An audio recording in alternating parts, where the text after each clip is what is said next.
Good evening, everyone. I hope everyone is doing well, despite, in spite, and just feeling as best as they can today. As stated, I'm going to share my screen, so give me 2 seconds to do that. Um,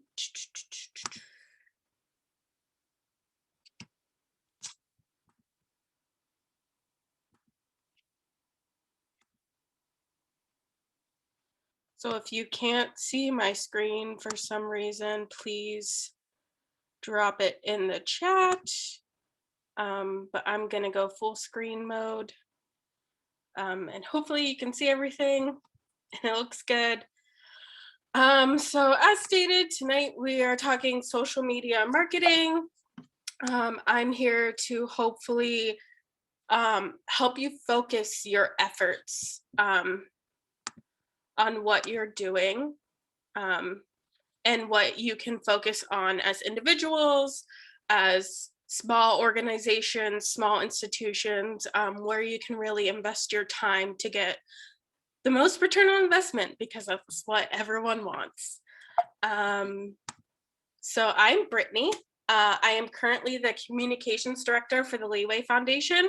I am also a content creator on my own outside of that. If you're curious, I work overwhelmingly in the beauty space. So beauty, wellness, skincare, they happen to be hobbies of mine. And then I happen to also create content for them. I received my MS in Arts Administration from Drexel University in 2015. I studied both theater and communications, a dual degree at Gannon University, which I got a degree in 2013. And I've been working for about 8 years in engagement programs and communications, focused mostly in arts and culture. So I've worked for small theater companies, community theater companies. I worked for Indigo, the City of Philadelphia's bike share program. Previous to the Leeway Foundation, I worked at the Knight Foundation. So I've really been throughout. I've worked with individual artists. I've worked with folks just starting up. But right now I'm at Leeway, and right now I'm creating content and doing things like this on the side outside of that. And so I want to start this off with, social media is really fast. Everything is moving rapidly, especially in the time of COVID. We see digital media, entertainment, information like changing at the speed of light. So I made a joke that by the time I present this, everything I say will be old news, maybe by the end of this presentation. But I really wanted to tailor in and focus on what you can do at this time, what you really have time for, because the post and go mentality is dead. That doesn't work now for any platform, truthfully. And that means that you need to take more time on these platforms. So hopefully I can encourage you to really think about what ones will best serve you, and how you can utilize them. So social media platforms, just a basic overview. The most well-known would be Facebook, Twitter, Instagram, and YouTube. I throw YouTube in there because there are ways to engage with folks via the comments, via a community tab that you can have on your page. And I think that YouTube is so vast. There's so many people on there. There's so many ways you can use it. So I like to include that in as a social media platform. Emerging and the newest would without a doubt be TikTok and Clubhouse. I threw Clubhouse in there because there are ways to utilize it as a robust social media platform. And then I threw some outliers in there just for folks. I won't really be diving deep in them in this presentation, but I'm happy to chat about them more in terms of Twitch, Discord, and Reddit. We see a lot of folks use, I'd say, the big three, which are Facebook, Twitter, and Instagram. And that's how you showcase yourself, your organization, whatever you're doing. And then I would say if you want like an overview of Twitch, Discord, and Reddit, that's a good way to engage deeper with folks that are already engaged with you, and really tailored community style spaces. So the social media big three, as I said, Facebook, Twitter, and Instagram. There's this misconception that we all have to be on all three. And again, what do you have time to really invest in? So I'm going to break down ways that I've seen and successfully used the big three platforms and how you can ask yourself these really important questions to see what you have time for as an individual, with your institution or organization or grassroots community. I'm sure we're all working in a lot of things, what you really have time for, and what you potentially have money to invest in. So starting with Facebook, the demographic is still overwhelmingly millennials, and it is the largest social media platform. Even if you feel like you're moving away from it individually or folks are engaging with it, people are still going there to engage with friends, to engage with family, and to get news. It is also still one of the best platforms for return on investment in terms of paid advertising. And I think a lot of that is based on the fact that they have such a robust platform where you can cross promote on both Facebook and Instagram, because Facebook owns Instagram. So really whatever you invest in Facebook ads also cross promotes you on Instagram too. So, pay for one, you get two. You really can't beat that as an individual or a small organization.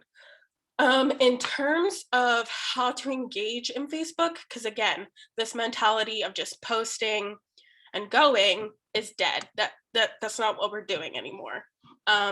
So in terms of engaging with folks on Facebook to get more engagement to your pages, a lot of ways we see folks do that is engaging in groups. So like the Vision Driven Artist Facebook group. There are multiple groups where folks are able to post about their upcoming events, post about their opportunities, and that's a space where, you're gathering like-minded people, whether it's based on their profession, their expertise, what they care about. And then in those spaces, that's where folks can garner folks to come to their institution or individual page to see what they're posting.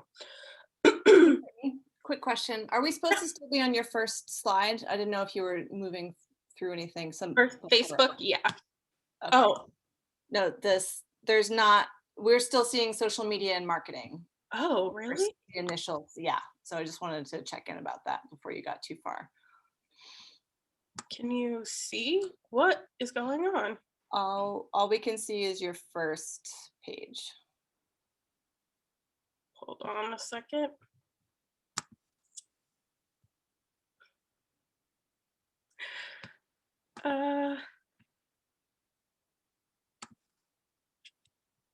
What are you doing, Zoom? Of course. There we go. You can see it now? Yes. That's so weird. Okay. So yeah, there's the bullets that I was going through.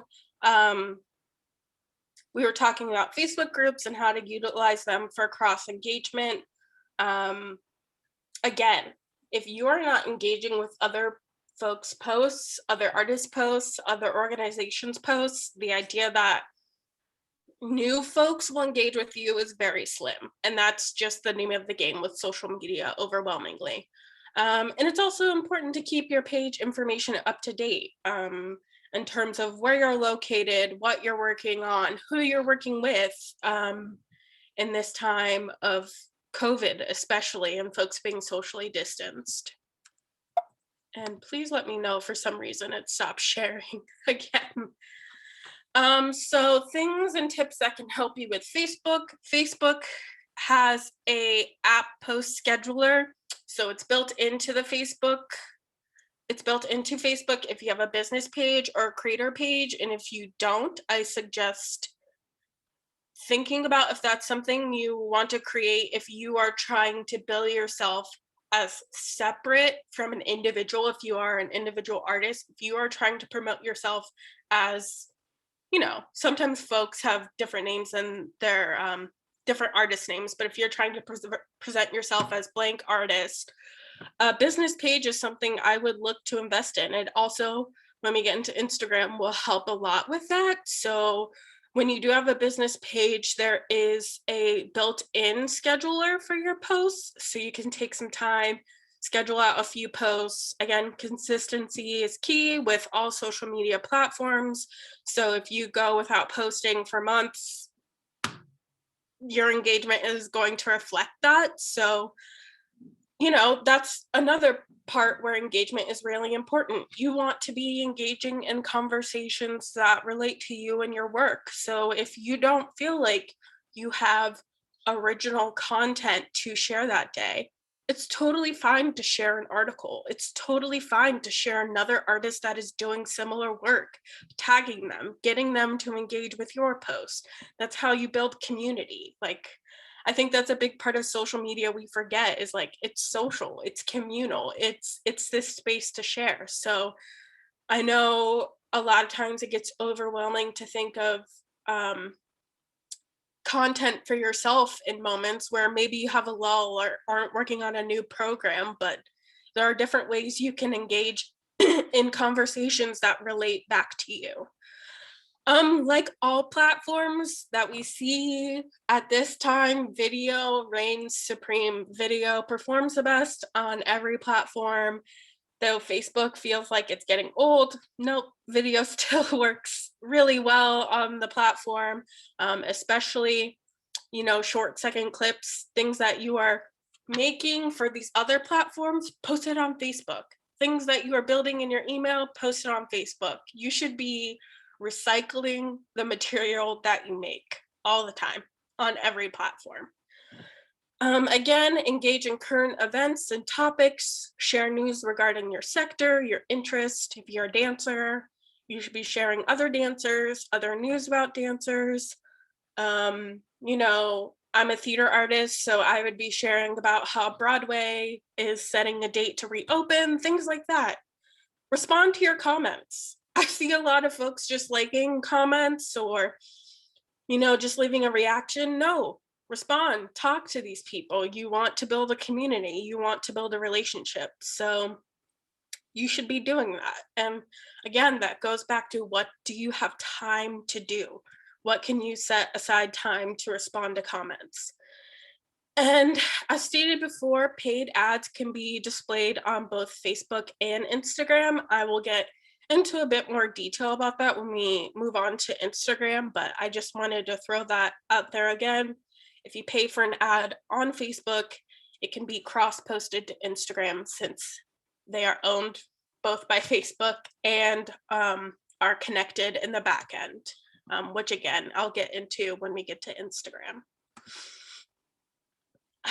Instagram. So millennials, once again, are the biggest demographic on Instagram. Woo, millennials. Followed closely by the older half of Gen Z, again, owned by Facebook. And as much as I love photography, I love pretty photos, I love aesthetic things. Unfortunately, Instagram has rapidly changed from what we knew as like take a photo, sort of like take a photo of your day or like take a photo log of your life. It's increasingly business driven. We see that with the shop tab being such a big part of Instagram. You can search by what you want to purchase, and that is what Instagram pushes. And I can say this as a small creator, the algorithm really doesn't care about small creators. It really doesn't. But hopefully I can offer you some tips and some tricks to help you boost your engagement. And, I'm not going to be able to help you get to 100K followers on Instagram, but maybe I can help you get some more numbers and figure out ways to engage with community that can get you a few more followers and a few more folks to interact. So again, video reigns supreme, and Instagram has two ways you can create videos. IGTV, which was a direct response to YouTube.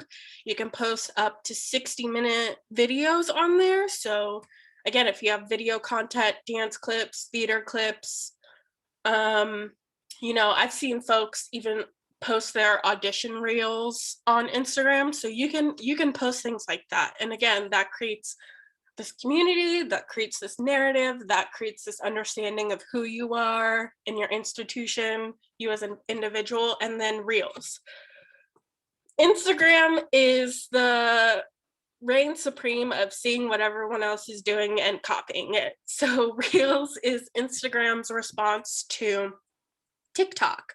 And now you can create up to 60 seconds, which is new, but you can create up to 60-second, 30-second, and 15-second clips. And, I think of it as like a trailer. So it could be an introduction to you and your work. It could be a hi, I'm this, I'm that. Um, I made a reel the other day of me like walking through the flea market in Philadelphia, and like I found pink Pyrex, and then suddenly I found 3 other people that sell like real Pyrex in Philadelphia for cheap. So now I'm gonna have a bunch of new bowls. Great. And again, video reigns supreme, and this content you create on Instagram, you should be reusing for Facebook. And that's a great way to reuse content, especially since the two applications favor each other. In terms of the Facebook and Instagram connection, this is where we see the importance of having a business page on Facebook. Having a business page on Facebook allows you to directly connect your Instagram by either having a business account or a creator account. And this allows you access to your insights all on Facebook. So they've actually improved the integration of this on the back end a lot. So if you go to your business page, you can see all of your DMs on Instagram, all of your comments, all of your likes. You can respond to likes and comments, you can respond to DMs all in one. And we're here to streamline and hopefully create more time to engage with folks, and we don't have all the time in the world. So being able to connect the two and really utilize and see how people are reacting to things on Instagram versus Facebook in one place, and really do that engagement piece that is so vital in one back end is really important. Hashtags, hashtags for Instagram truthfully have all but died at this point. I think a lot of folks get overwhelmed with using so many hashtags, and I put this be thoughtful note because I'll just give an example. In terms of, I'll say my content creation account, I have almost 4,000 followers. Why would I use a hashtag when there are over 500 million posts under that hashtag? What is the likelihood of an account my size being seen within that hashtag? Slim to none. Folks that are verified and folks with more followers are going to be pushed to the top because that's how Instagram works. So really think about your number versus the number of posts within a hashtag. My sweet spot is, for my account my size, is a hashtag with less than 500,000 posts. So I can get some traction with that hashtag and see how it performs. And again, connecting the two, Facebook and Instagram, really allows you to dig into those insights so you can see what hashtag worked and what hashtag didn't. And I encourage you to see what folks are using overwhelmingly, like make a list and just try it. Like hashtags on Instagram at this point are truly trial and error, and they'll work for some posts and they won't work for others. And sometimes you have to come up with your perfect combination of a few to really get a post to perform as you would like. But again, it's really hard with Instagram nowadays if you are not pushing a product that folks can buy directly within the app, because they are so business and revenue driven. So if you are making like physical art pieces that folks can purchase, then the Instagram shop is like great for you and your page and your business because it's truly like click to purchase within the app now. But in terms of like individuals and small artists, like if you aren't spending truthfully a lot of time engaging with other people in their posts, then the algorithm will not push yours. And like Facebook, consistency is really key. Consistency doesn't necessarily mean every single day to post, but it does mean every single day to engage. And that's just something, a nugget I want you all to think about as we continue going on. Engagement is, it's a lot of time and a lot of effort. And I think, you know, as artists, we need to make time for that, but like what capacity do we really have? And what parts of this can we automate where if I can automate the posting, then I can spend time doing the engaging, which I will further in this presentation offer some ways to automate some things too. So don't feel discouraged, but I'm just trying to keep it real, and it's time heavy. It's really time heavy. Looking at Twitter as the final of the big three, older millennials, once again, millennials are still, in terms of these three platforms, really driving it. I think the focus of Twitter, as much of us have seen, and in these trying times, has focused to be a place where folks share local, national, global news and information. It's a place of organizing. It's a place of mutual aid and support, which, you know, are all great things. But it becomes this question for artists and institutions that I push them to think a lot about is, do you need a Twitter? And in what capacity can you use Twitter? Because of the speed of your homepage is so fast, and the speed in which news is spread throughout Twitter is so fast. How can you really use it? Will you really use it? Do you need a separate Twitter as an artist individually? Do you need a separate Twitter than your personal one? Is that something you want to keep separate? Like, what does that look like? Twitter overwhelmingly is used for organizations as a customer service and support platform too. So, you know, we see folks say they need their money back. Your Uber didn't pick you up. You need your refund from Uber, things like that. And you know, there's an overwhelming concern on Twitter in terms of information sharing and misinformation and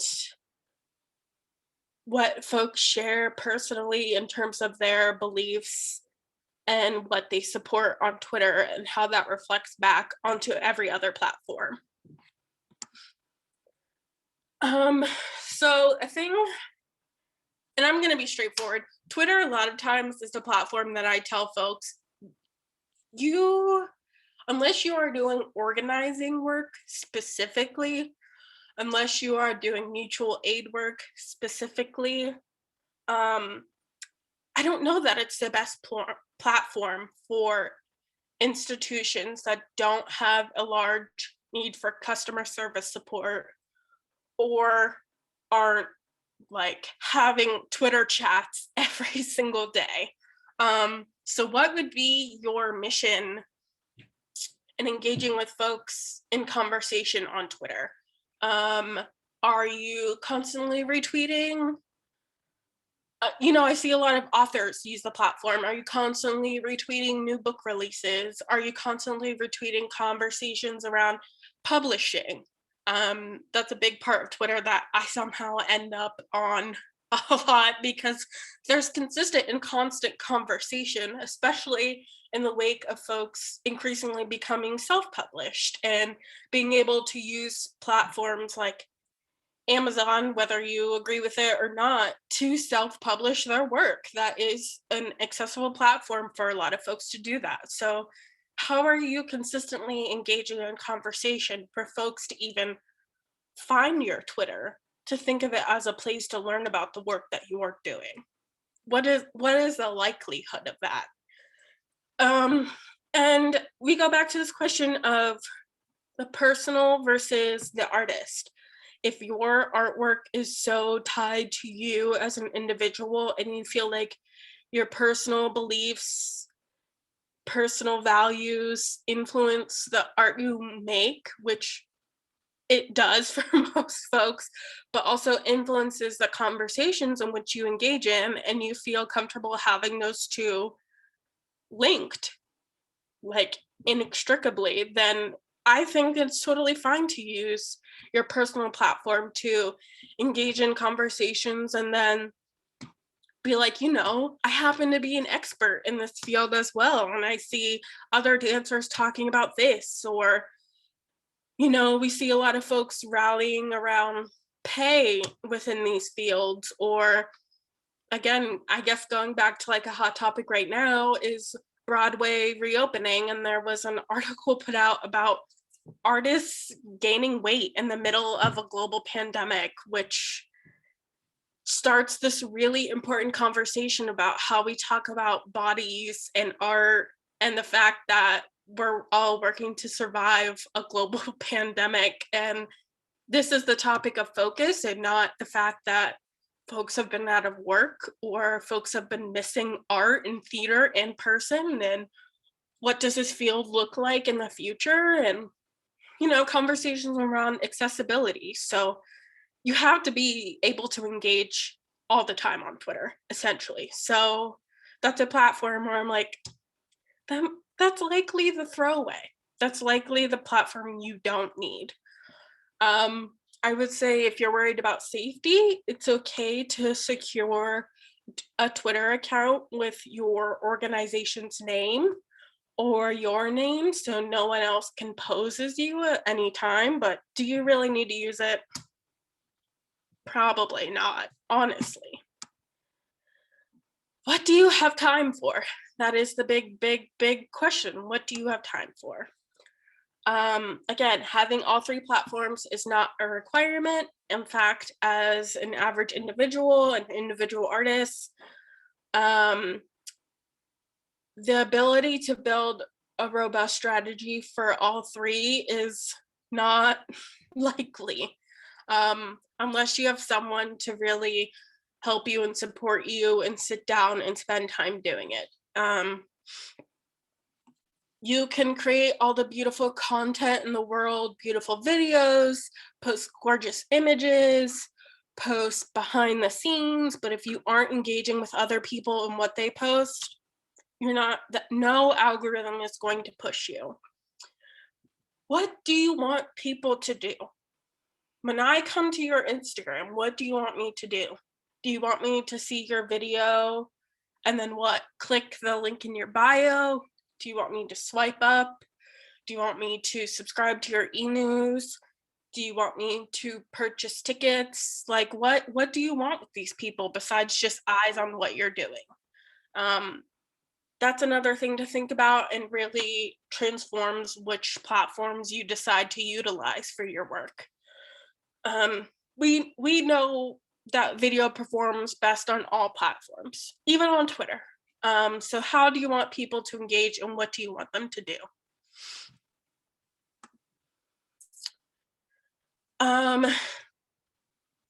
Consistency. Consistency is key. And again, I want to reiterate that consistency doesn't necessarily mean 7 days a week. It can mean 3 out of 7. It can mean 2 out of 7. What does that look like? All platforms at this point, especially Instagram and Facebook, again, offer insights. So test it out. Test out, when folks engage with you most. I'll be sharing some other platforms that help you with automation. These are the folks that are spending all day, every day researching like when to post best, what kinds of posts perform the best, and like give you tips and tricks on how to build a narrative. So, and it's free to access information. So I'll be sharing that too, and happy to follow up to share direct links to those posts. when are you posting? I know in terms of leeway, if we post anywhere between 10 a.m. and 1 p.m., our posts do pretty well. On Instagram. On Facebook, I can post almost at any time and we get a pretty decent amount of likes. It just depends on what I'm posting. What can you share more about your creative process, your content, your expertise? What news articles are you sharing? What ways are you exploring your art and your artistic practice? In what ways are you engaging with the sector at large? Share that information because other folks that are curious to engage with you are curious about art in general or whatever your focus is because they're engaging with you. So clearly that's an interest they have. So, in terms of leeway, we are sharing what other foundations are doing. And I know for a fact that other foundations are sharing what leeway's doing. So, like, again, that boosts engagement for us, that boosts engagement for them. And it's really this, we're shaking hands, we're all in this together. And then are you sharing on behalf of others as you would like them to share for you? So are you sharing your friends' work?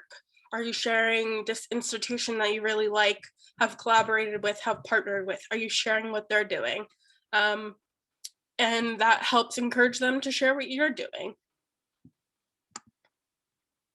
So in terms of automation and thinking about scheduling, Facebook again has an in-app in the application post scheduler, and then overwhelmingly Sprout Social, Hootsuite, and Later seem to be the like top tier platforms in terms of scheduling, and they also offer free versions of their platform. Because I know in terms of investing of using a platform, not all of us have the capability to pay for a monthly or yearly membership, but in terms of both a robust platform, pretty user friendly in terms of all three of them, and then also offering like blog posts and information of their own in terms of how social media is rapidly changing. I cannot stress how much I have enjoyed using these three.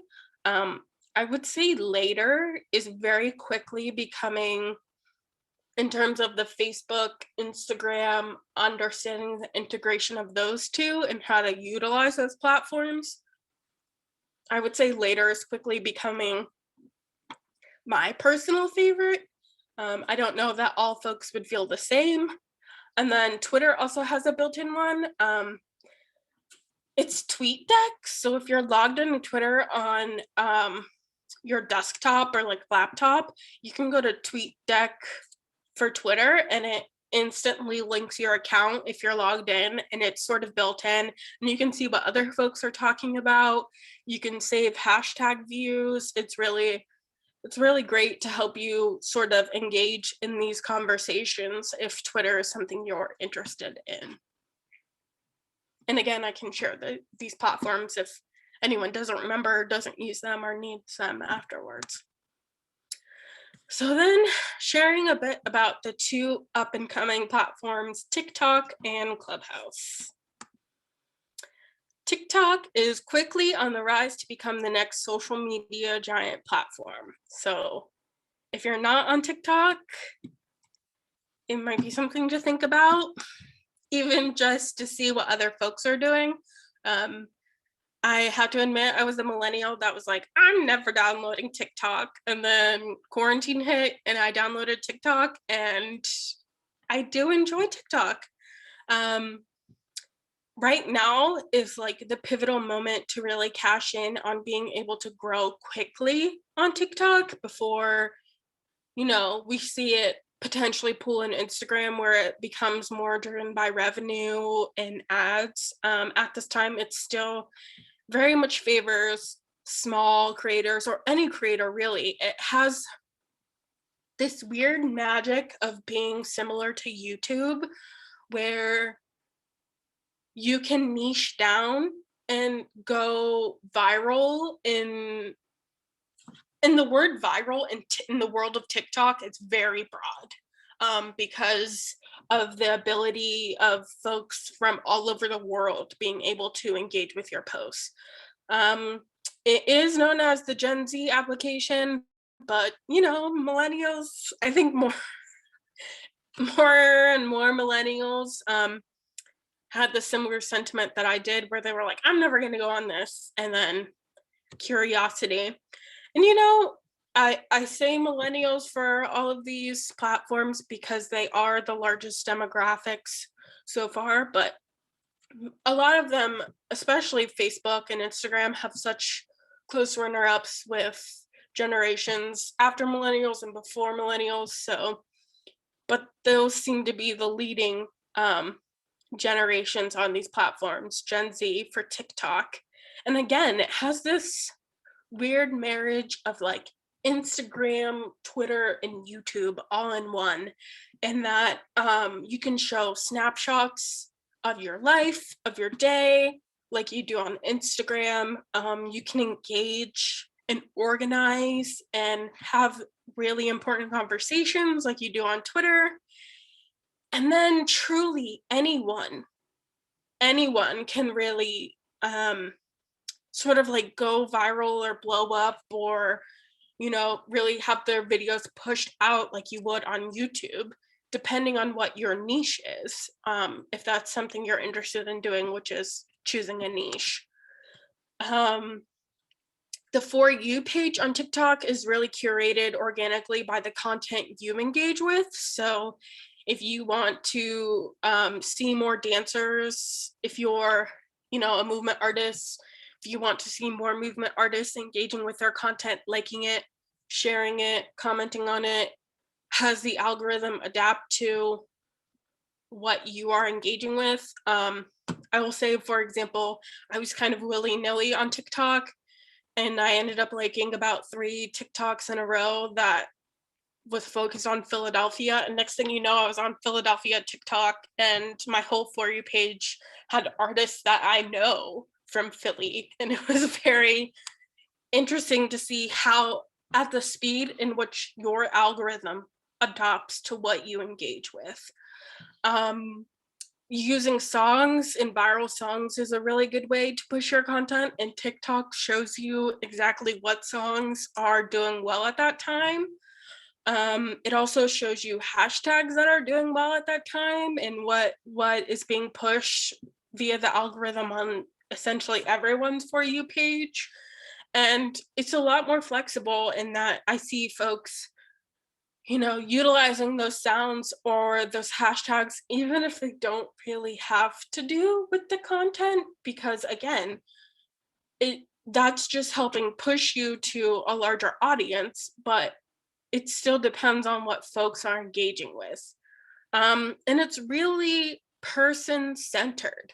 People, the showing the snapshots of your best life on Instagram is not really as hyped as you see on TikTok. Folks really want to know about you as an individual.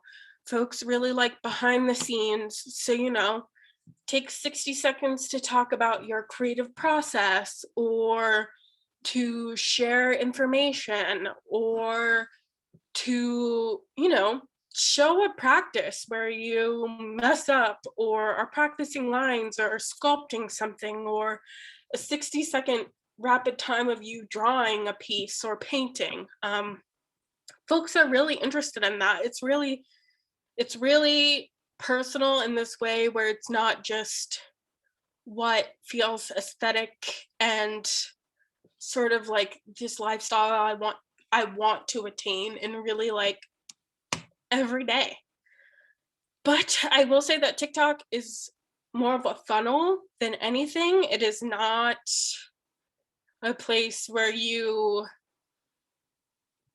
build an audience if you want them to do something else. If you just want to be a TikTok star, then like sure, invest all of your time into that. But if there is a action you want folks to take, TikTok is like point A and point C is not purchasing a ticket or purchasing something from you.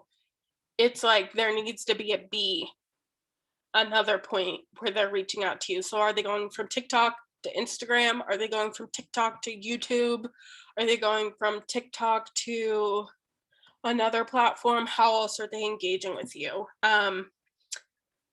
TikTok is where a lot of folks that are actually beating the Instagram algorithm by taking their audience from TikTok to Instagram. But that's, again, more time, more engagement, more work. And then moving on to Clubhouse, there is no exact statistical evidence of how Clubhouse can increase engagement. I think it's too new for folks to understand. So what I'm sharing is based on following other professionals in the field and also being someone that creates content and also does some freelancing sporadically on the side to see how folks have found me to then hire me on to do work. And I would say it's similar in terms of Twitter in that it's really focused on your individual beliefs, interests, expertise, but it is an audio platform. And it's pretty great in terms of being able to be in a clubhouse room with like other professionals, other superstars you might know, like big time artists. Um, I've been in like thinking of my content creation, I've been in rooms with folks from like big names from Ulta, some really big brand founders that I was curious to work with, some, really dope Black women specifically doing work around access to beauty, for like deeper skin tones and having like these really great conversations that I know I'm having in my head and with other people I know, but like how are these institutions and professionals responding to it? So it's really great for that. Um, Being invited to be on stage, even if you aren't talking, is like a really great way to get folks to click on your page to then, again, funnel them to another page. So it functions like TikTok, and that Clubhouse is not going to be like a 1 to 2 and then they're signing up for your email list. It's really like a 3-step funnel. But again, it's a great way to like folks to visualize you as an expert or really knowledgeable or really innovative within your focus area, and then you can host rooms. So I've seen, I have friends who like just started doing like freelance content work and suddenly they're like talking again to these brand founders and like co-hosting a room with them and having conversations, and now they've landed like a campaign that allows them to expand their work or work in a photography studio that they have been trying to get access to. So it's really great in terms of building conversation and community, but it's definitely not like, again, a Facebook or an Instagram. It's really a 3-step funnel. And I will say with Clubhouse, which I've seen a lot of folks leave the platform because of it, it does require a phone number and it does access your contacts. So if I'm on Clubhouse and one of my contacts join, they will be notified that I'm on there. So that's been a big red flag for a lot of folks in terms of accessing personal information. So that's something that I wanted to put out there for folks to think about too, if you don't want that shared with a platform. Social media is a funnel to something else, but what is the something else? What do you want people to do? And then I like to think of, I believe it's one of the slides coming up to social media and traditional marketing shake hands and work together. They're on the same team. I didn't focus a lot in traditional marketing on this presentation, to be honest, because I think that traditional marketing, oh, there it is, traditional and digital marketing shake hands.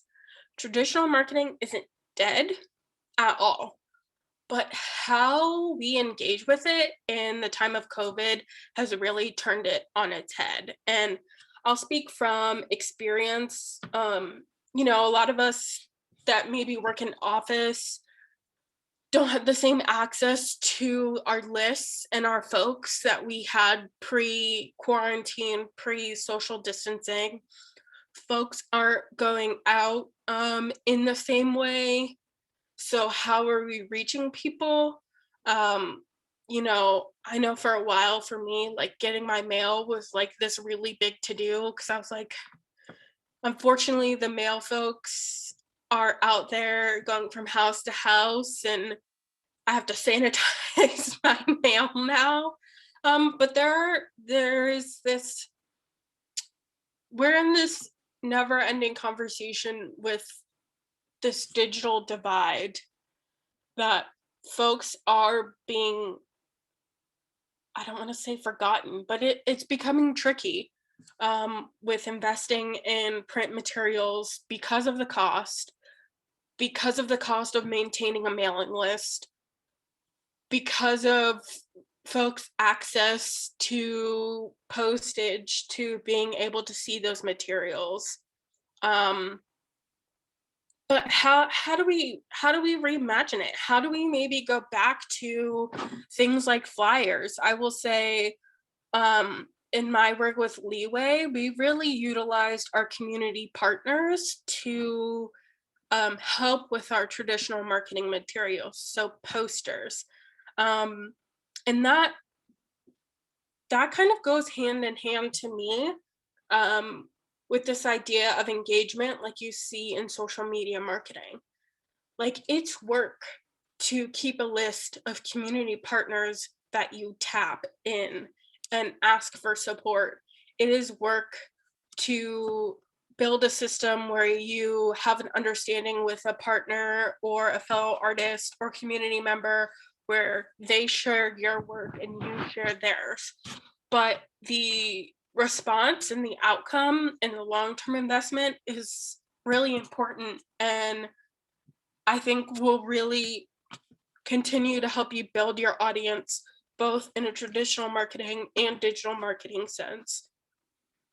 So things like utilizing, I've seen some folks hand make some posters and like drop them off at things like grocery stores and markets and coffee shops at this time of social distancing where folks are only going to certain places. Like, how are we really engaging with that?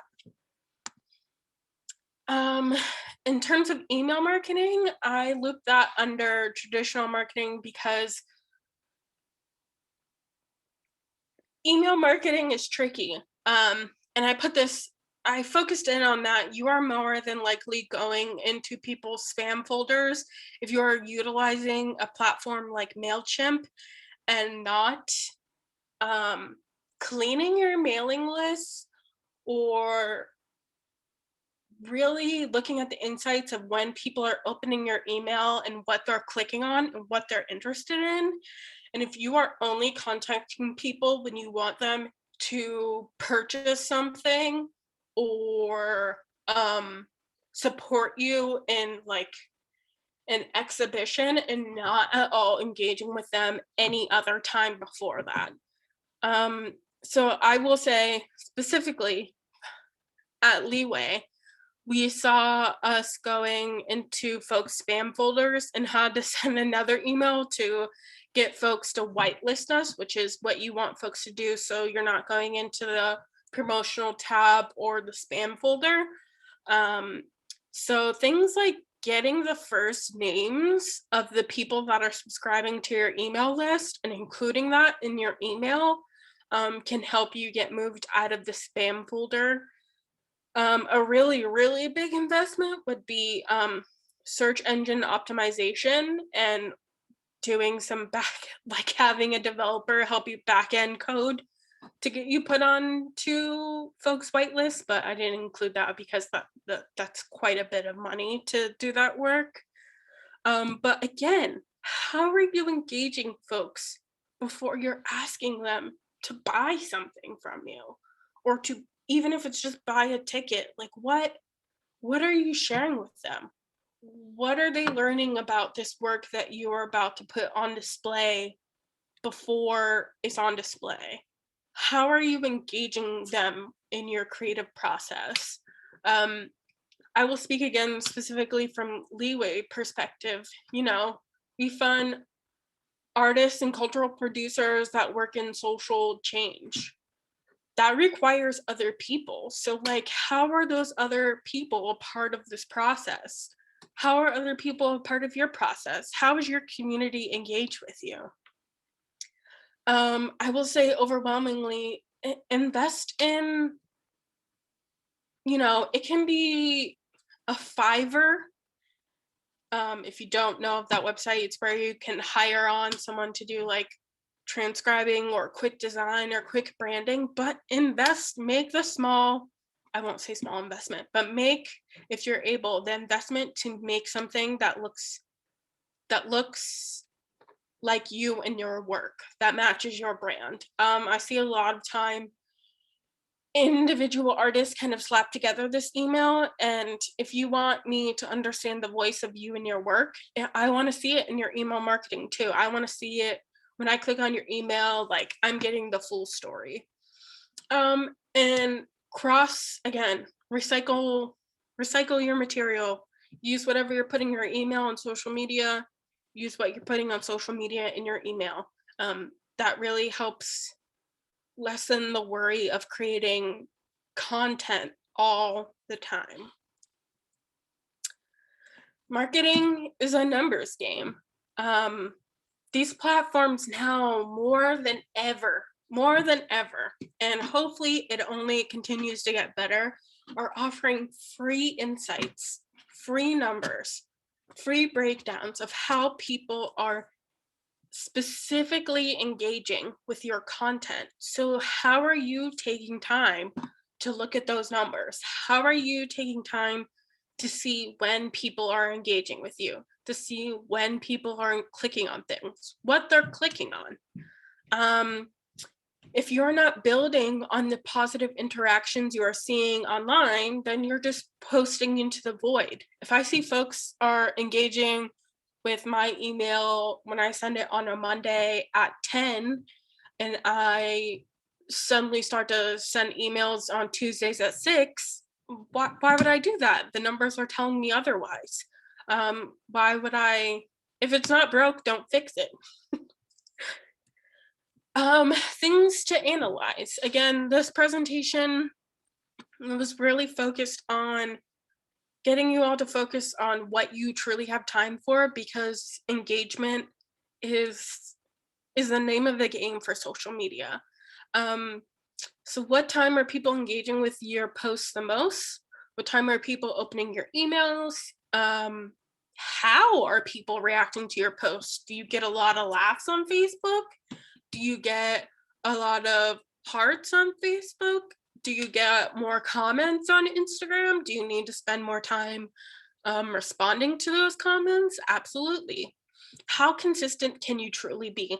Even if you automate, if you take the beginning of the month, if you take the first week and spend a couple hours planning out your month of what your post will look like, that's great. But when are you penciling time to engage with other folks? When are you penciling in time to respond to comments? If you don't think you can do that every single day, then maybe, posting 2 to 3 times a week is all you have capacity for, and that's fine. If you're being consistent with that, if you're engaging consistently, then it's okay. It doesn't have to be 7 days a week. What are people in your field doing successfully? Mimic them. Like, you know, don't steal other people's ideas, but overwhelmingly on platforms like Instagram, sharing a photo and a pose, or repurposing these trends you see on TikTok and tagging the creator, get someone who may have a bigger following than you to see your post, engage with your post. They share your post, and then what? More folks are seeing you, more folks are seeing the work that you do. You're building a conversation, you're building an online relationship. And I stress that a lot because it's online. It may not be in person. It can develop to that, but there's more work that comes in with that. But mimic people, you know, use their ideas, tag them and be like, I was inspired to do something similar, or I was inspired to also post this reel of me creating artwork in a similar fashion. But be realistic on how much time you have to engage. Um, that's the big part. Be realistic on what time you have to engage. It can take you 2 seconds to post, but the engagement piece is huge. It's truly huge. It is the biggest part. Um, a lot of us with iPhones and nice cameras and access to folks and things like Scribe and Philly Cam and Rec Philly and camera lending programs and institutions that we're collaborating with. The getting the pretty picture and the video is now becoming almost the easiest part. The engagement part is the most time consuming and most tedious, but most important. And that's it. So we can get to questions. Yay, thank you so much. All right, folks, who's got questions? I have one. Yeah. You said pretty early in the presentation, you were talking about looking to see, especially with regard to Instagram, how well certain hashtags are performing. And I didn't kind of get all of that. So is there a way that you can see, or is it just sort of like, I'm going to use these 10 hashtags on this post and see how well it does? Or is there a way to sort of, do they have an analytics that will show you how well it's doing on a certain hashtag? Yeah. So if you have a suggested creator or business account on Instagram, you can view your insights for each individual post, and it will show you exactly how far a hashtag got your post in terms of reach. And But that's only on a business. That's only for a business account that you can see that sort of business thing. or creator account. Oh. So either of those, which there are pluses. Business and creator accounts are very, very similar, but again, if you're selling something or folks can buy something, then obviously business would be the way to go in terms of having access to the shopping back end. But the creator account offers you just as robust of insights, and also labels your account as a creator account in terms of other folks wanting to work with you. Cool. Are you in the chat, Brittany? Yep, I just saw, not sure if I'm explaining my question correctly, but how to best handle toxic community. Define toxic. I think I need a definition of toxic. How do I? I'll wait. Trolls on. I'm like, trolls on which platform? Which platform are we looking at? I don't know that there's a way to completely manage trolls. There's privacy settings that you can look at in terms of flagging certain words. Facebook trolls. Yeah, in terms of flagging certain words, um, if you're an individual artist that makes work, if you're an individual artist, cultural producer, creator around specific social justice topics, that seems to be big flags for trolls to come. Yeah, blocking and reporting, I encourage it. I heavily encourage it. You know, I will say again at Leeway, we've gotten trolls a lot in terms of folks seeing our mission and saying some really messed up things based on the folks that we fund and the folks that we support. Um, and I freely, as the communications director, I'm like, yeah, we're gonna block you. Like we're gonna flag you. And I encourage you, especially as an individual, if you don't have capacity to build a sort of not crisis communications, but essentially communications plan of how you respond to certain things, it's okay to block and report folks. I don't know, you can't on Facebook and Twitter specifically, like they're unfortunately with how Facebook and Zuckerberg and his gang of cronies operate, there's really no way to stop trolls.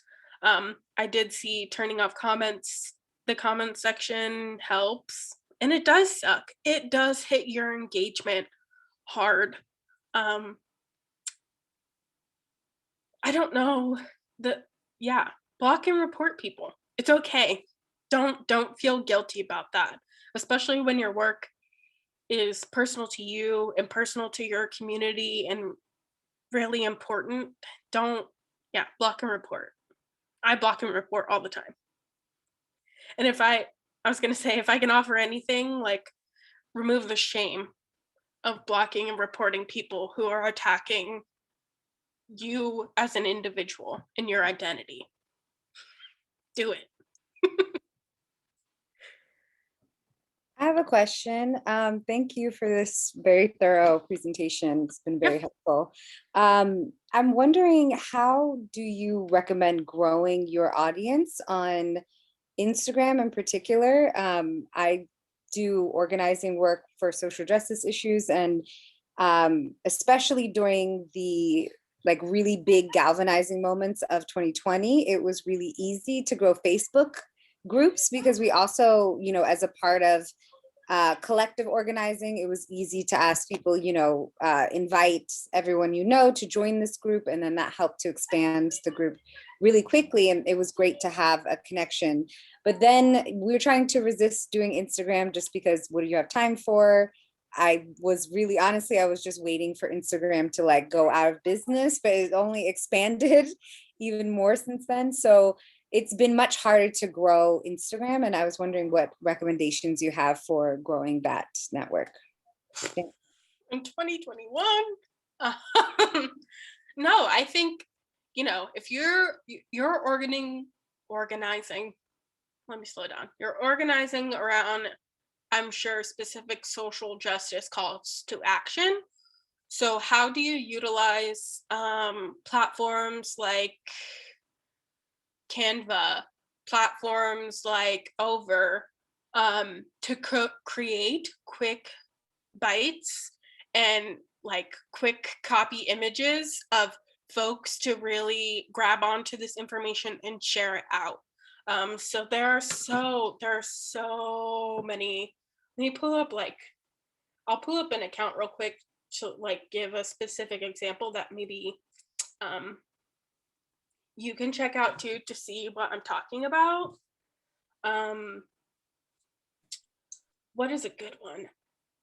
I was maybe gonna say like graphics are like a really good thing for social justice like issues that I've seen, because everyone is wanting on Instagram to like share their opinions, but they don't necessarily know how to say it. So I've seen a lot of growth in like if you can put together a graphic that like cohesively says your point, there'll be a lot of sharing to stories, and like people want to kind of voice their opinions that way. Yeah, a really good example of, and however you feel about Jamila, Jamil is here or there, and whatever you feel about them is fine. But there is an account where they share, like, for example, it's like really like quick, like easy to create, like sort of like information sharing that someone wants to share it because it's both visually appealing and also shares information, like toxic masculinity harms everyone, and then you swipe through and see why. Or they're sharing graphics from like other organizers, first asking permission, tagging them, and giving them credit. But like it's totally like, once you build a relationship with other folks, it's totally fine to like reshare, like, this fits my social whatever we're fighting for in this moment, let's share this graphic. um I've seen a lot of graphics of like, this is what's going on in India in terms of COVID. Like, this is what's happening, this is what's going on, and if you go click this link, you can go give money right now. Like, that Instagram is very much becoming a way, I don't know how to say this with making it sound shallow, but like, if you can visually and aesthetically package what you want folks to know in a way where they can like get this bite size of information and share it on their stories, because that's how your post is going to get shared out, is they're going to be like, wow, I read this really great thing in this call to action where I can go back to their page and click the GoFundMe to help support this, or go sign this, and it looked nice, is the thing with Instagram, and it looked nice. But engaging with other folks, and I can share the platforms. Canva was one. Over is the other one that I really enjoy utilizing. Look at design trends. Gradients are really big right now. So like, what quick snippets can you make an image with gradients? What artists can you quickly commission on Fiverr to make you, a piece? Like, I've seen folks do that where they're like, I have this idea, I don't have time to design it, let me go quickly hire a designer to make this, just to make it look nice, and bam, now it's on Instagram. So there's so many pathways in terms of like organizing or getting mutual aid on Instagram. So hopefully that was helpful and not too rambly. No, it was great. Thank you.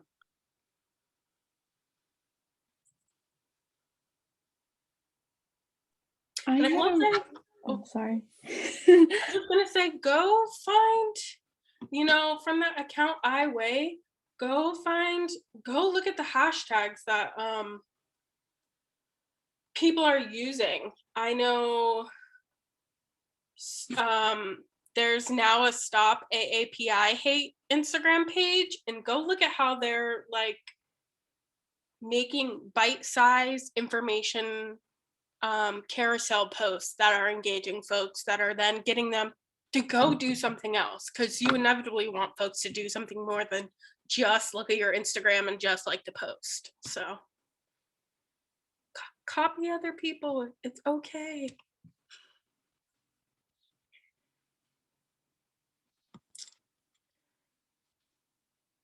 You were gonna say something, Martha? Yes, sorry. I totally cut you off.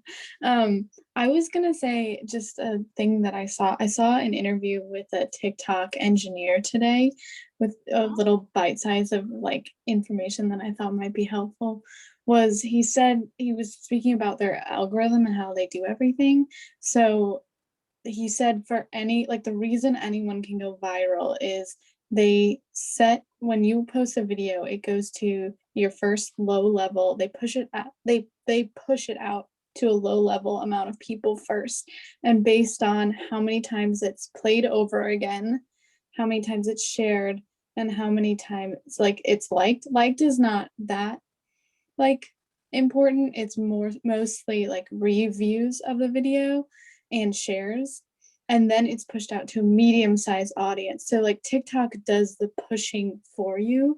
So if you can get content on there that like is very replayable or people want to see again and again, but just that's why things like really can go like you said, like things just can, you can be no one and you can go viral because TikTok is doing the pushing out for you. So I thought that was interesting to hear from like the engineer's perspective. Yeah, and I thought it was the comment section. Actually, as an individual who uses TikTok, if I see like, I will talk right now, and like I know there's probably folks that feel sensitively about this, but like in terms of Palestine right now and what's going on, or Colombia, the second I saw a post about that on TikTok, I literally swipe to that post, walked away from my phone, and just let it play on loop because I knew the more times it played the whole way through that video, it gets pushed to more people. So the more that people watch your 15-second, 60-second, and now they're moving to 3-minute, which I'm curious to see how folks engage with that.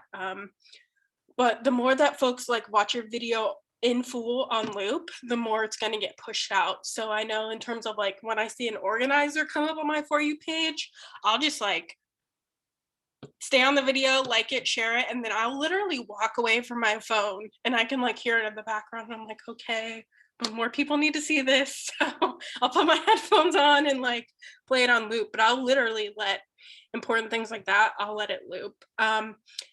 I will say TikTok in terms of organizing is great, but also TikTok loves silencing Black, queer, disabled folks a lot, that, and they straight up tell, like if you Google like who TikTok silences, there's like endless articles about how it works. But there's a lot of folks fighting back against that.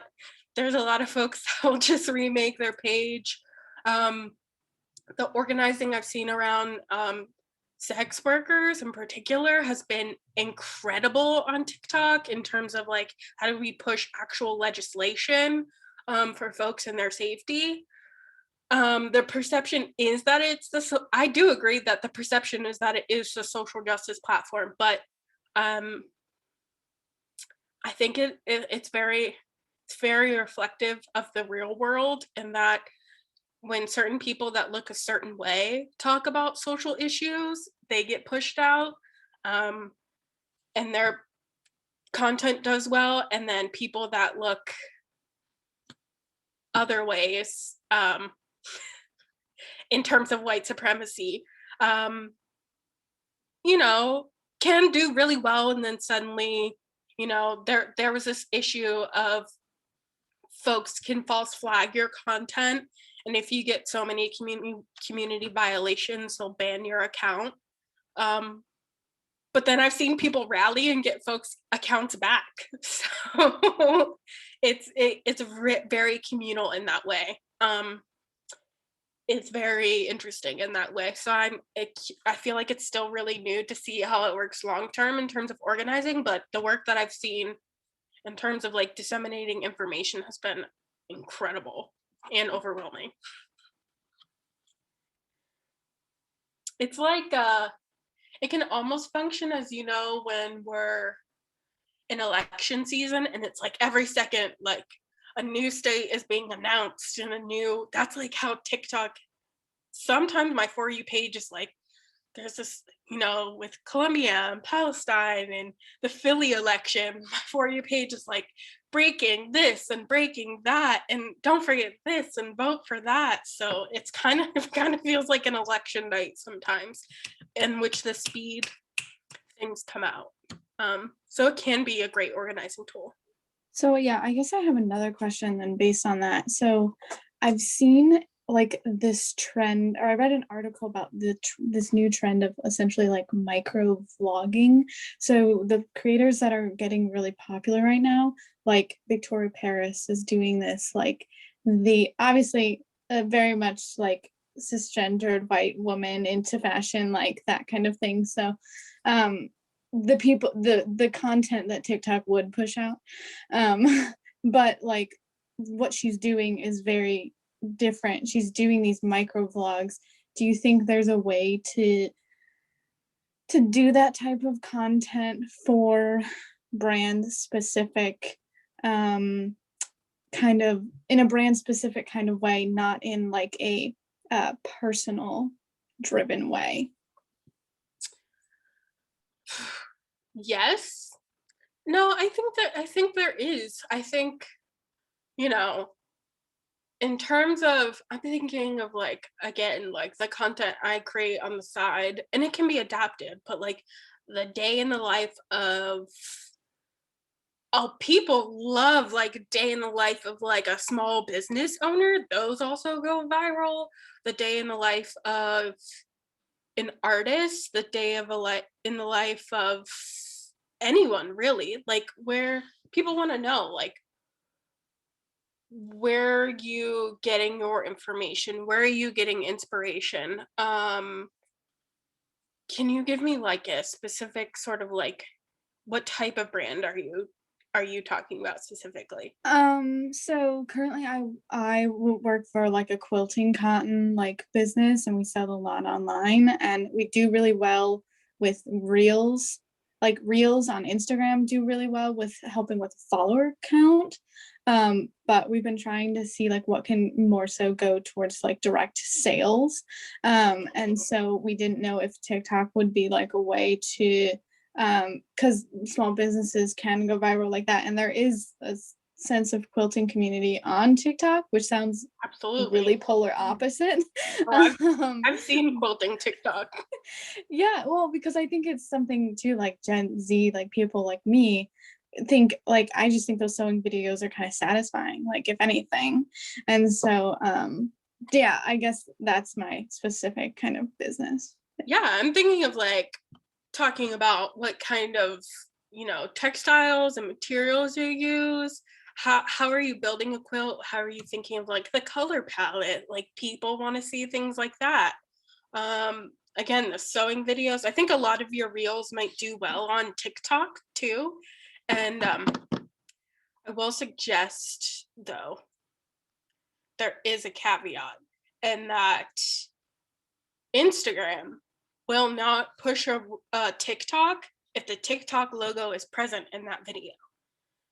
And so if anyone wants to create content for both TikTok and Instagram that they can like recycle, I would suggest making it sort of outside of either of those platforms, because they will not push each other and like have actively said like we will not push. But I think, you could, how are you building a quilt? How are you picking the color pattern? What textiles are you using? What does packing up the quilt? People love packaging videos. What does your, I don't know why people love packaging videos. Um, Engage with folks who are getting the quilts to do unboxing videos and share that content. I will say, I worked with a smaller, like newer indie skincare brand, and a lot of times they've seen like TikTok is great to go viral, but again, TikTok is not a place to get folks to buy overwhelmingly. Like they've seen TikTok as a platform to get folks to come from TikTok to maybe Instagram to then shop in app there, versus I'm going to go straight from TikTok right to their website and buy. But I think you could do like, how do I choose the color palette for this quilt? Or like, let's build this order together. Let's package. People love that. I don't know why, but I see it a lot following skincare brands. It's like, let's package this order. And I'm like, it's not my order. Why do I care? Or sometimes, You know, that'd be a cool idea if someone's like, I have order number whatever. Can you package my order on TikTok? People love that. People love that. I don't know why, but they do. So I think it like color palettes would do really well on TikTok too, in terms of like how do we pick these colors to go together and make this aesthetic quilt, etc. Do you have any advice on being visible? Videos do seem to be the best tactic, but due to fear of the troll issue mentioned earlier, the idea of being so visible at a large scale seems a bit horrifying. Yeah, that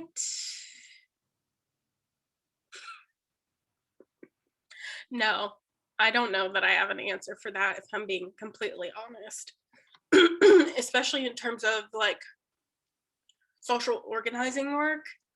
Um, I will say on things like TikTok, I know I'm trying to think of in I will say in things like in terms of TikTok, you can limit the comments to be specifically only people that follow you can comment or people that you follow can comment on your posts. Um, it's really an active choice to choose to be visible in the organizing space. And I know that's a really tough thing to choose for yourself in terms of your safety. I don't know.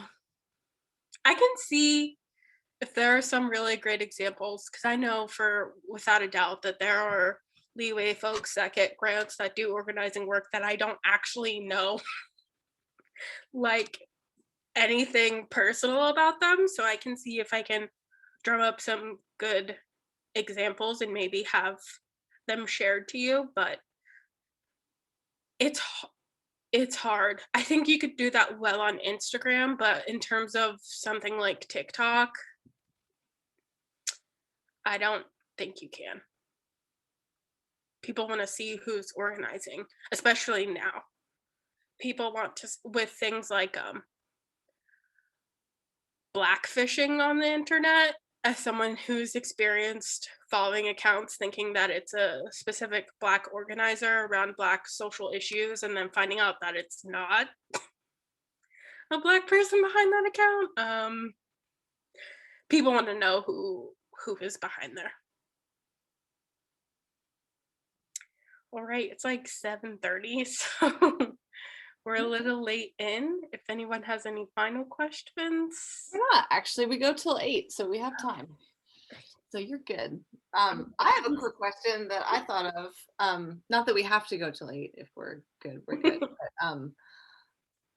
But, you're talking about Clubhouse and TikTok as sort of like up and coming platforms, and I wondered, have you or has anybody else who's in here who's younger than me noticed that there are other ones coming up underneath those that have potential? Or, I mean, not that anybody has time for anything else, but I was curious if there's, you know, other upstarts that are getting attention that might not be as saturated yet.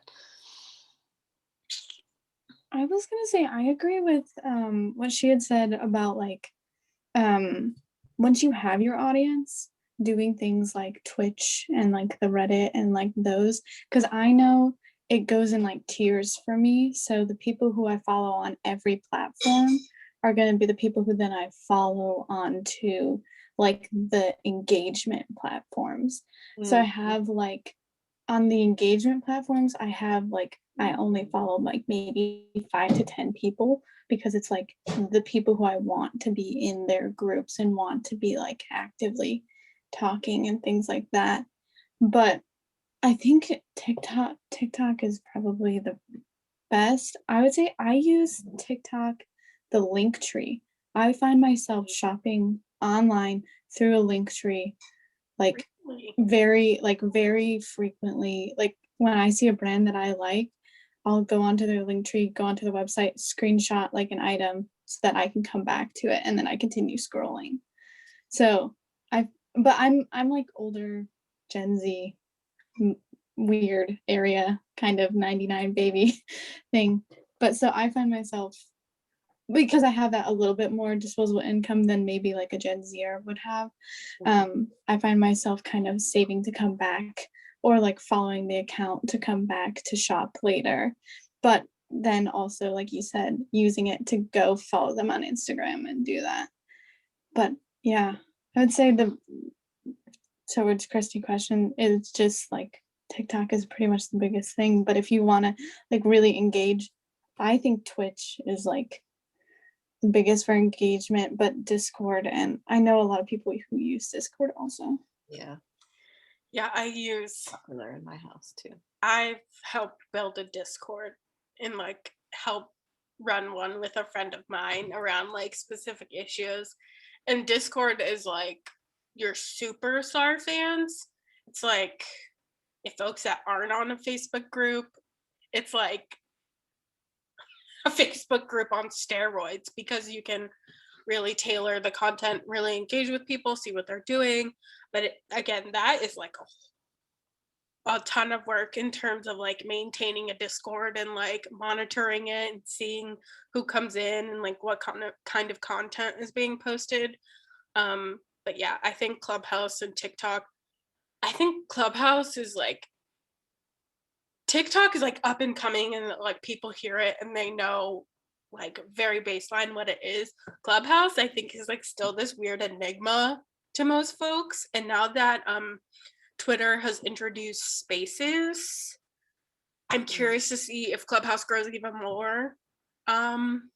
Because folks are going to be like, well, why did they make spaces to compete with Clubhouse? What's Clubhouse? Right.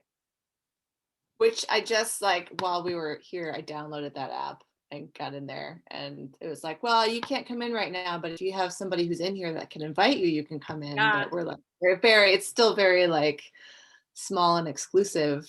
You want to invite? I think I have like 7. Cool. Yeah. I might hit you up. I have to decide what my username is though. I'm like, oh God, like who am I? Am I me? Am I my business? Like, I don't know. So I had to shut that down. Exactly. But I will say, like, in terms of like individual work, like Clubhouse, because of me being on a stage at Clubhouse, I have worked with like world renowned skincare brands on like creating paid ads for them because they saw me on stage in a skincare chat one day. That's so cool. Can you have can you have like a personal and business account on Clubhouse, or you're just one person? Unless you have 2 different phone numbers or something? Yeah. Yep. Okay. And that's the kicker with Clubhouse, and that's why I've seen a lot of people leave, is this attachment to your phone number and access to your contacts. Everybody has access to all that crap anyway. Yeah, but it's in a way where like I get a notification when someone in my contacts joins Clubhouse. And like I don't attach all of my social media to my phone number, but like a funny moment is like seeing an ex join Clubhouse and you're like, oh, I thought I deleted them out of my phone. And now they can find me because Clubhouse is showing them how to find me. Right. Fair enough. Good. Yeah, all worthy of consideration. Yes, Signal was supposed to be so private. Yeah. I don't think of Signal as a social media platform. I think Signal as an organizing platform specifically, especially in response to what is that application that everyone uses to talk online during work? All the tech people use it. Suddenly my brain is Slack? Yes. I feel like Signal was the response to Slack, sharing folks information in terms of organizing. So I don't think of Signal as social media. Slack. Yes, Slack with an SL. Yeah. They started sharing people's information, and so folks stopped organizing on it. I don't think I realized that they were doing that. Yes. I think one of the social media platforms bought Slack. Kind of like Facebook owns WhatsApp, which was also used for organizing previously. So irritating how everyone owns everything. Like you just, Facebook specifically, I'm really curious to see if they finally make them break up the monopoly that they're. yeah. All right. Anyone else have burning questions for our Brittany?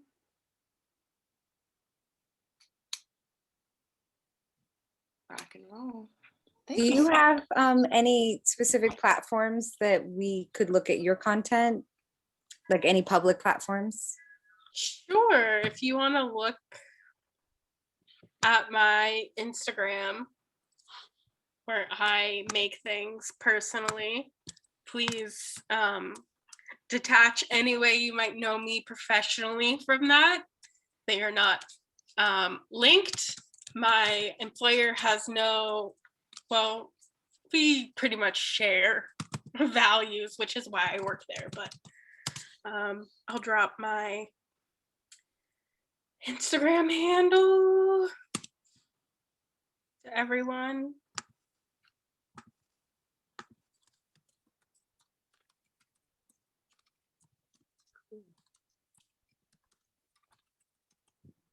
You don't have to follow me.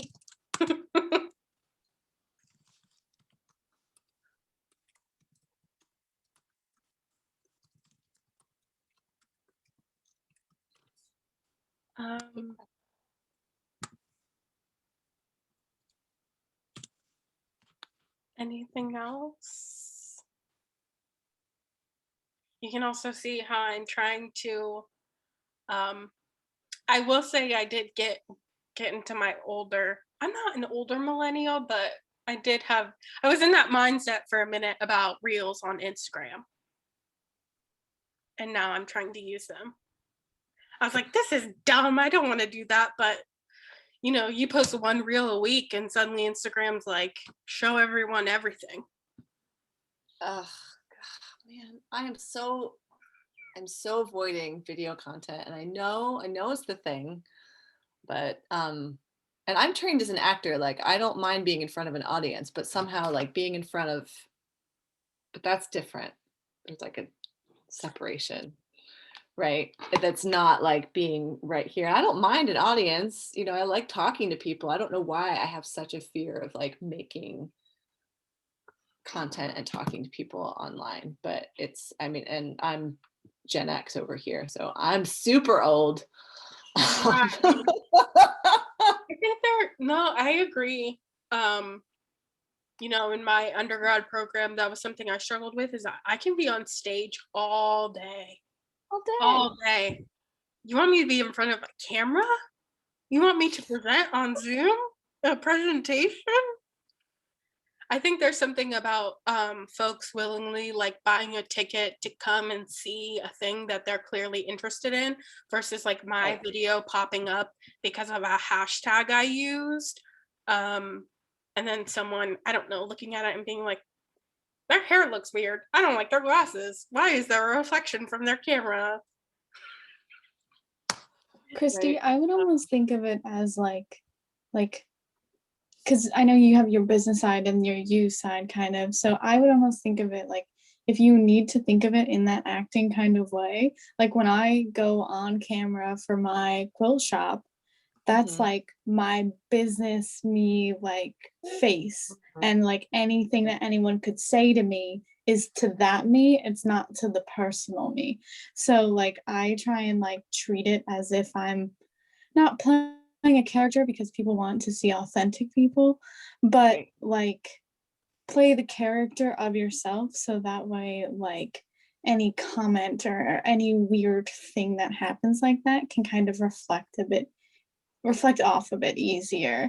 And so I think of it very much as like a separate being when I do that, because I hate being on camera, and I don't want to do like I don't do like any social media stuff really for myself, but I love doing it for other businesses. And I had to get on camera because on camera it just sells more. It like actually turns into dollars. And so I would say just like, yeah, just treat it as acting as yourself. I Good think advice. it's important to remember too that it's so easy to give feedback from behind your screen or on your computer, and the likelihood of someone saying what they say online to you in person is very slim. Like recently, I decided it'd be fun to do like a TikTok transition with like makeup, and someone commented and they're like, "I like your natural face better," and I was like, "I don't care." Like, I don't care. First of all, like user 12345, I was not thinking of you when I made this video. And also, would you say that to me in person? Probably not. And if you don't like it, there are 546 other people that did. So Awesome. This has been terrific. Thank you so much. Um, with your permission, I would like to share your slides with the sure. people who have been here. And then, yeah, so we've recorded this whole sesh. So we will also, after I've reviewed it, we'll share the link to that as well. And then you guys can share that in your groups. We'll obviously post it on the Vision Driven Artists page so that y'all can access it there too. I'm going to make a couple edits in terms of slides to drop in some platforms to create cool visuals. If Instagram, in terms of those bite size things to use, in terms of making 60-second clips for TikTok and Instagram. There is this app that I found where you can make a TikTok, download it, erase the TikTok logo, and then put it on Instagram so it doesn't not push your content out. So I'll share that too. So again, we can recycle the things we make because people don't have time to make 5,000 videos and images at one time. Super. All right, y'all, thanks so much for coming. It's great to see so many familiar faces in here. Thanks for sticking with us, and we'll see you next time. Bye.